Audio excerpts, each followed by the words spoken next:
Hi, I'm Carrie Blazer. On this channel, I explore psychology, trauma healing, and the divine feminine.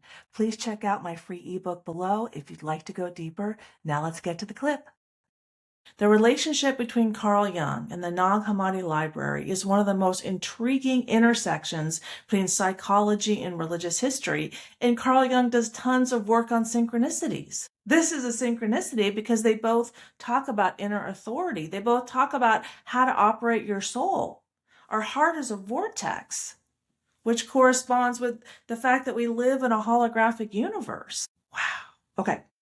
Jung did not discover the texts, but his ideas played a major role in bringing them to global scholarly attention. In 1945, Egyptian farmers near Nag Hammadi discovered a sealed jar containing 13 leather-bound codices. Inside were 50 previously unknown early Christian writings, including the Gospel of Thomas, the Gospel of Philip, the Apocryphon of John, Dialogue of the Savior, Pistis Sophia. I mean, it's a long list. These writings belong to Gnostic Christianity, early Christianity, a mystical form of early Christianity largely lost after the 4th century. Oh, what happened in the 4th century? The Council of Nicaea, when they excluded 17 of the 21 Gospels, and then they had to be burned. Well, Constantine, then he was creating a nation state, so he needed a religion to help unify everyone. Well, the pagans, they had a lot of different gods and goddesses. And so unifying them under one god and making it mandatory and punishing people who held on to these texts, that's a problem. Also, early Christianity is teaching inner authority. Well, inner authority and nation states, that doesn't go very well together. That's in direct opposition to one another. Jung already studied Gnosticism before the discovery. Long before Nag Hammadi was discovered, Jung had been deeply interested in Gnostic philosophy. He believed Gnostic thinkers had already explored the structure of the psyche, the nature of consciousness, the integration of opposites, shadow, anima, animus. In fact, Jung wrote in 1928, Gnosticism anticipated many insights of modern psychology. He already knew that they were connected. He viewed Gnostic myths as symbolic descriptions of inner psychological processes. Wow.